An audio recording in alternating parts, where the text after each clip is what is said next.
Rebonjour à tous. Donc, pour précision, alors, je souhaite réagir au documentaire sur la reine Victoria, donc moi, à l'époque, qui relate pas mal de méfaits, qui sont quand même, j'ai vérifié dans ma petite caboche que c'était vrai. Effectivement, ce qui est dit, globalement, c'est vrai. J'aurais juste à pointer quand même certaines choses sur lesquelles je souhaite réagir. J'ai pas regardé encore la 3e vidéo, je l'ai lancée. Et je me ferai un plaisir aussi de la regarder avec plus de légèreté. En tout cas, premier point sur lequel je souhaite réagir, donc... avant de parler de ce qui s'est passé en Inde dans le temps de ma gouvernance de l'impérialisme britannique donc aux Indes. Premier point, c'est j'avais du mal avec les enfants en bas âge et l'éducation en gros des enfants. En réalité, oui. J'avais du mal avec les enfants en bas âge. J'étais régulièrement enceinte, j'étais fatiguée et je voulais m'intéresser aux affaires de l'État.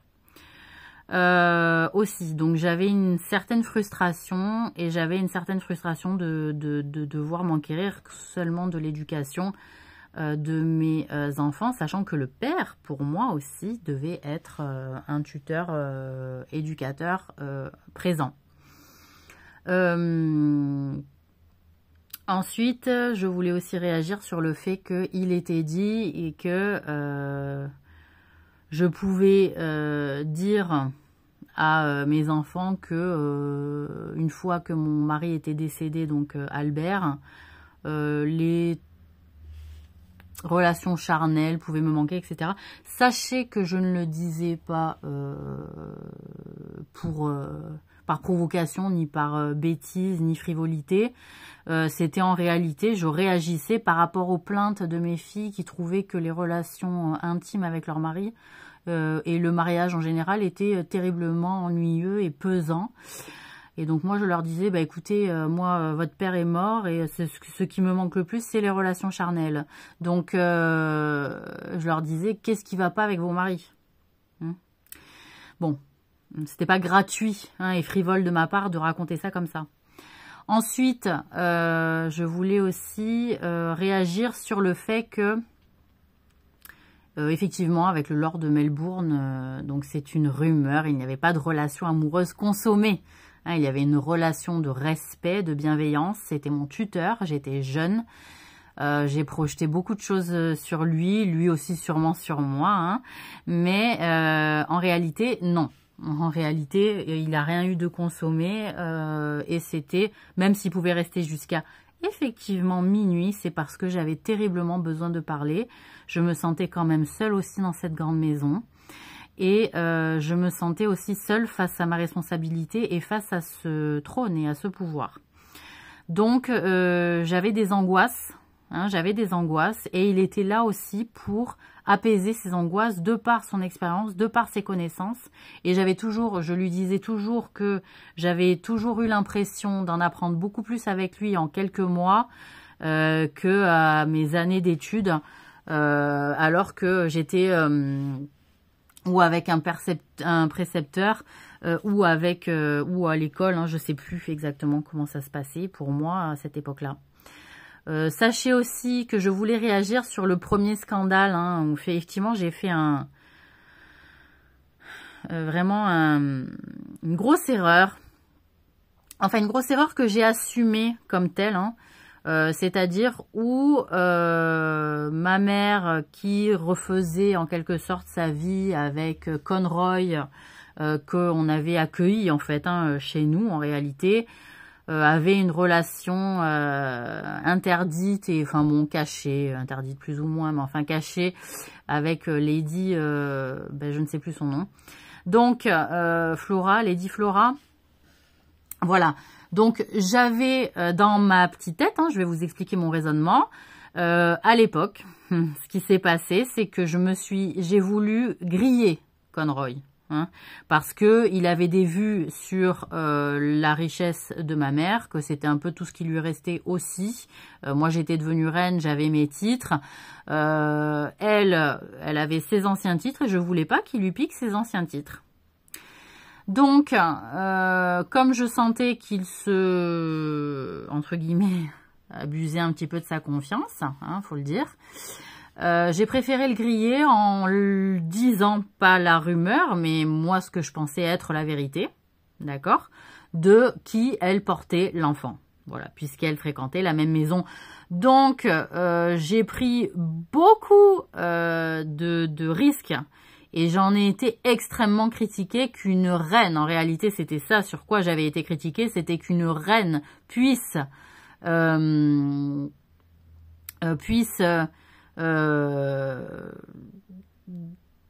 la position et d'une lanceuse de rumeurs. Voilà. Ça, c'était vraiment pas classe, pas chic, tout ce que vous voulez. C'était le type d'argumentation qui avait été faite. Moi, de ce que j'avais expliqué, parce que bon, c'était un peu la honte, ce que j'avais expliqué à ma mère, j'avais dit, écoute, moi, si en tant que reine, je ne peux pas te protéger de la malveillance de quelqu'un qui est malhonnête et qui en voulait à ta richesse, la seule manière dont j'ai pu m'y prendre, ça a été celle-là. Voilà. La seule manière où j'ai vu une opportunité de pouvoir défendre tes intérêts, c'était celle-là. Donc je t'ai protégée, je m'en voudrais jamais de t'avoir protégée de ça. Moi, c'est ce que je l'ai dit à ma mère à cette époque-là. Peut-être en témoignera-t-elle en ma faveur si elle est encore avec nous. Voilà. Donc, pour moi, c'était important ce positionnement-là. Et c'était mon premier acte, en réalité, fort de voir l'impact que cela allait avoir aussi en termes de société. Ça m'a donné une vue, hein, un petit peu, de l'impact que cela pouvait faire en termes de royauté. Hein. Qu'est-ce que quand on fait comme ça un petit peu quelque chose de l'ordre de la frivolité de rumeur, hein, qu'est-ce que ça donne quand on est une reine? Ça a été un test aussi pour moi, hein, voilà. Bon, on m'a remonté les bretelles 1 millier de fois, j'ai dit oui c'est bon, ça y est, j'ai compris. Bon, après j'ai argumenté en faveur de ma mère en disant oui mais je la protège aussi de la malveillance de quelqu'un qui peut être malhonnête. Voilà, bon, juste je clôt le sujet là-dessus parce que ça me semblait important.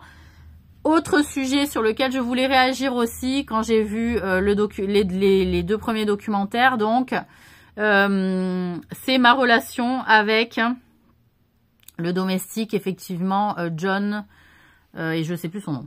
Donc, ça faisait un moment que j'étais veuve, ça faisait un moment que je gardais le deuil, j'étais certes enjouée, mais enfin je me gardais pour de bonnes personnes, hein, et qu'en réalité j'avais aussi des désirs de femme, hein, qui étaient quand même là, et que malheureusement, j'ai appelé ça le sort, mais je ne sais pas, j'ai trouvé ça dommageable que je perde mon mari si jeune, hein, et dans plus de typhoïde pas identifié. C'est vrai, moi j'avais l'impression qu'il faisait exprès des fois parce que souvent ça lui prenait quand on se disputait. Donc je disais mais il fait exprès de faire le malheureux quand on se dispute. Bon, en réalité il en est mort. Mais enfin, on n'avait pas beaucoup de médecins. Nous, à la maison, il y avait le docteur Reed, hein, d'ailleurs. J'espère que je le fascine moins qu'à cette époque. Et voilà, donc j'ai vraiment eu, en fait, une relation avec ce domestique. Effectivement, nous avons été amants. Et en réalité, j'en avais parlé à mes enfants. J'avais demandé, je crois, leur autorisation aussi, je sais plus. Si c'était avant consommation ou après, hein. Mais je crois que c'était après consommation, voilà, que je leur avais demandé leur opinion quand même. Mais mes enfants m'avaient dit que c'était, enfin qu'eux ils étaient contents que je sorte du deuil, que je sorte du deuil du père et que je refasse un peu ma vie, que je sois un peu plus heureuse parce que voilà, je m'étais vraiment Enfin, je m'étais vraiment mise à part, hein, quelque part aussi, en respect, je crois, pour sa mémoire. Et puis, préserver aussi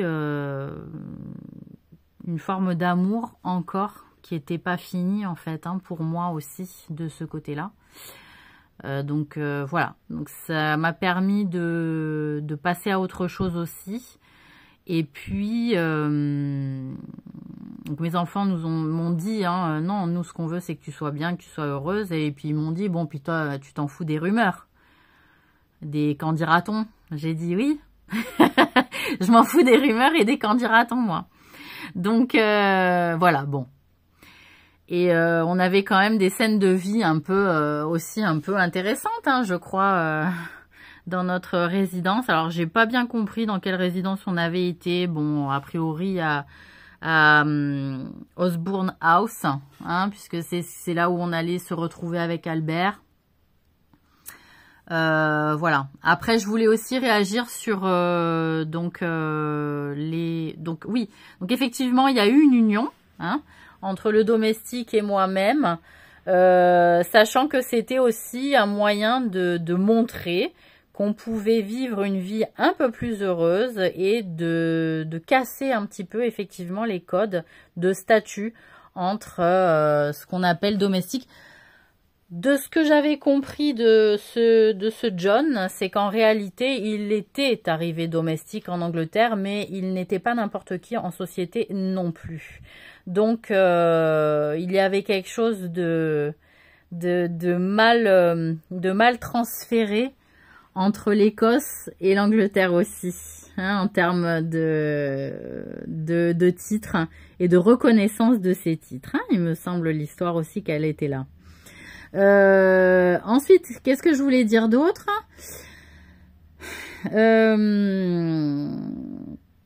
Oui, donc en réalité, il y avait donc cette histoire de domestique qui est décédée aussi assez tôt. Donc ça, c'était... donc je voudrais pas qu'on prenne pour une veuve noire parce que franchement, j'en ai été malheureuse. Et voilà. Bon, après... il y avait aussi cette partie de l'histoire des attentats. Sachant que j'ai été la reine dont on a le plus fait, envers qui on a fait le plus d'attentats. Généralement, c'est envers des hommes. Là, moi, c'était une femme. Bon, j'étais une femme. Enfin, je suis une femme. Et donc, le premier vraiment violent, ça a été violent pour moi, c'était effectivement à Hyde Park. Et je crois que j'en parlais souvent, même si je voulais pas en parler, je disais à Hyde Park, voilà. Mais après, il y en a eu des successifs, hein. Même si je ressortais quand même, que je me montrais plus forte en disant j'ai pas peur de ce qui peut m'arriver, je fais mon devoir en tant que reine. C'était effectivement, vous l'avez bien dit, de manière à montrer que je pouvais me sacrifier aussi, effectivement, corps et âme au peuple, hein, envers le peuple. Par contre, qu'on dise que seul le peuple britannique m'intéressait ou je n'avais de respect que pour le peuple britannique, je pense que ce sont une analyse faussée d'attitude que je pouvais avoir en société. Voilà, je tiens à le signaler. Je pense que c'est des interprétations liées à des attitudes qui sont fausses, qui ont mal compris des attitudes et des comportements de ma personne envers elle ou envers d'autres. Et cela ne reflète absolument pas ma mentalité, sachant que Albert m'avait quand même éduqué sur la nécessité de prendre soin des gens. Et moi, j'avais envie aussi de pouvoir avoir plus de pouvoir pour aider vraiment les gens. C'est pour ça que assez vite, dès qu'on m'a permis de redescendre dans la rue et d'aider les gens, je l'ai fait. Donc, voilà. Après, concernant les actions qui ont été menées par, à l'époque, donc mes armées, en Angleterre, en Inde, pardon. En Inde, donc, oui, effectivement, j'ai dit que la couronne et son administration, l'administration anglaise, était la meilleure. Voilà. Le monde entier à calquer ses administrations sur l'administration anglaise, il faut le savoir. Donc, ça a été un début hein, pour tout le monde. Maintenant, on est passé à Internet, tout ça, c'est plus simple. Mais les premiers à avoir rédigé, écrit et classé et fait un énorme travail de classement, bon, il y a les Français, c'est vrai, mais en termes d'administration, l'anglaise était meilleure car plus efficace et plus succincte, moins longue, de ce que j'ai comme souvenir. Donc en disant qu'en Inde, la meilleure manière d'aider des peuples à s'émanciper, à s'organiser, c'était déjà de leur apprendre l'administration. Voilà ce que c'était l'administration, sachant que on peut avoir une critique par rapport à ça, et on en a eu une forte de peur de l'administration, que tout soit notifié, que toutes les personnes soient enregistrées, voilà. Mais en même temps, on se rend compte qu'il y a un bienfait, qui, par le biais de l'administration, il y a des choses qui sont gardées, qui sont retenues, qui sont faciles à retrouver, à chercher, et que quand on restait comme ça dans l'expectative, il y avait plein de choses qui n'étaient pas possibles en fait de faire parce que on était un peu dans le vide comme ça et on n'avait pas le souvenir et on n'avait pas la mémoire, et l'écriture est notre mémoire. Donc ça c'est un point important que j'assume. Et je pense que beaucoup de pays sont contents quand l'administration a commencé à s'implanter. Et d'ailleurs qu'elle soit aujourd'hui dématérialisée encore plus. Par contre, effectivement, il a été noté que beaucoup de tueries ont été faites sous mon règne. Alors, je rappelle que le règne d'une reine ne peut pas forcément toujours surveiller ou empêcher des choses, sachant qu'il y a un gouvernement en face, en face, je dis bien en face, pas en dessous, en face, voilà, et qu'il y a des garnisons qui sont tenues par ce qu'on appelle des sectarisations, d'accord, et chaque secteur de garnison peut être tenu par des ministres, mais aussi des lords, et que le lord n'avait pas besoin de prêter allégeance à la reine. Le statut de lord est pratiquement à égalité avec celui de la reine, si ce n'est presque au-dessus. Donc, quand il y a des histoires de type où la reine ne peut pas avoir de mots à dire, c'est qu'en réalité, les statuts qui sont les personnes qui gouvernent l'endroit dénoncé, en réalité, il n'est pas touchable. Et donc là, c'est un problème effectivement lié au statut et qui, pour être démis de ses fonctions ou que la personne perde ce dit statut, il faut passer par des protocoles et par d'autres voies. Et donc, on est pris un peu en étau parce que les choses se font au présent et que il n'y a pas d'éléments ou de personnes ou de personnel pouvant faire le travail de ce protocole-là, etc.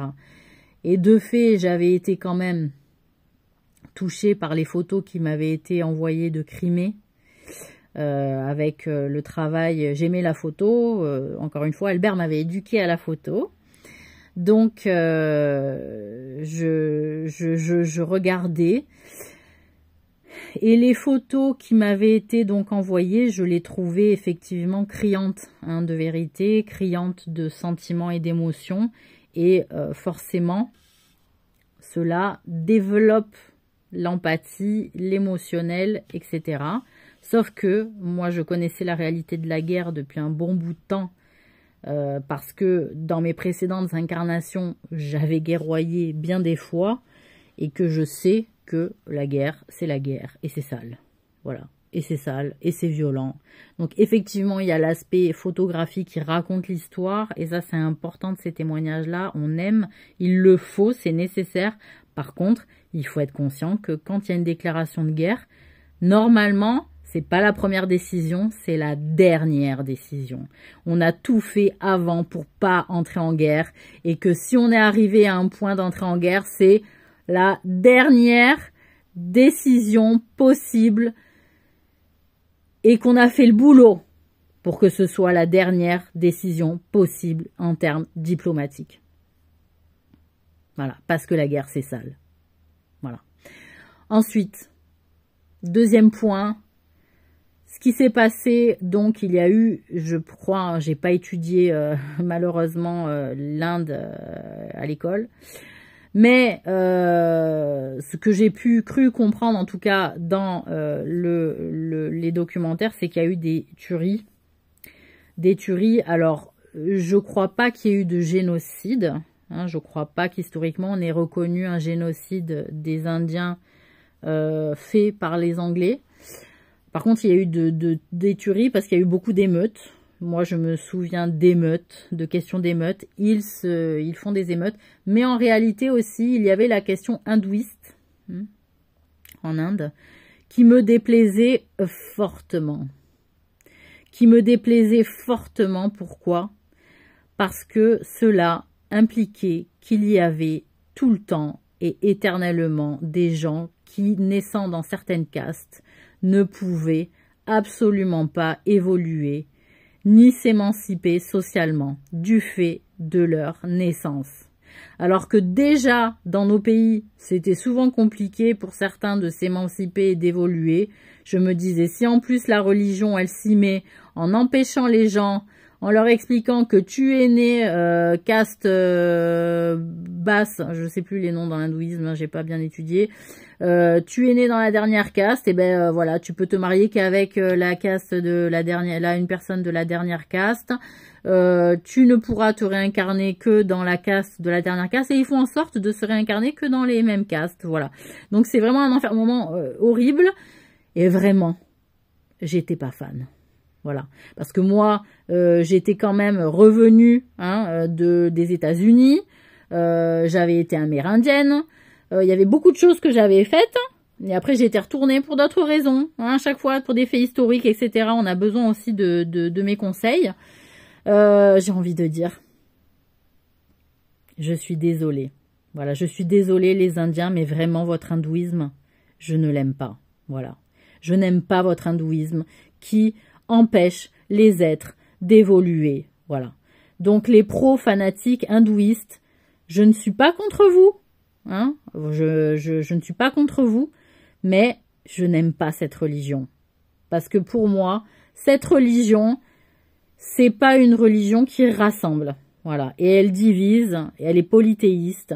Moi, j'invite vraiment les Indiens à venir au christianisme, à venir à l'islam, pourquoi pas à venir au judaïsme, puisque même si c'est ancien, ça peut plaire, hein, cette religion qui est quand même difficile à s'astreindre, etc., où on s'astreint beaucoup, et ben ça peut attirer aussi dans le terme de travail sur soi, de quête spirituelle, il n'y a pas un problème.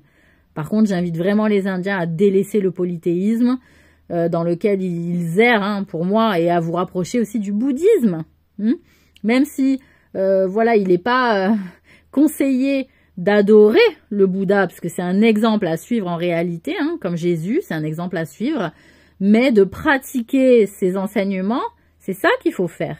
Voilà. Donc, je vous invite vraiment à aller vers des religions bouddhistes, islamiques, parce que je sais qu'il y a beaucoup de gens qui s'attaquent aux musulmans en Inde aussi, et je trouve ça dommage. Dommage, c'est pour ça aussi que les Anglais, ils ont aidé les Indiens à séparer, à donner un bout de terrain pour créer le Pakistan, d'accord, pour qu'il y ait des musulmans qui puissent s'implanter dans ce pays, Parce que les Anglais préfèrent l'islam à l'hindouisme. Ils ont préféré l'islam à l'hindouisme. L'islam, c'est une religion de paix qui, pour faire une bonne action, libère les esclaves. Hein? Et considère tout le monde égaux. Donc, bien sûr qu'il y avait une préférence déjà à cette époque de l'islam par les Anglais. Voilà. Et ça se voit hein, avec les droits et les non-débats que les Anglais... la question du voile, elle se pose pas pour les Anglais. Ils s'en fichent complètement, vous voyez. Donc vraiment, voilà. Hein. Et ben, bonne semaine.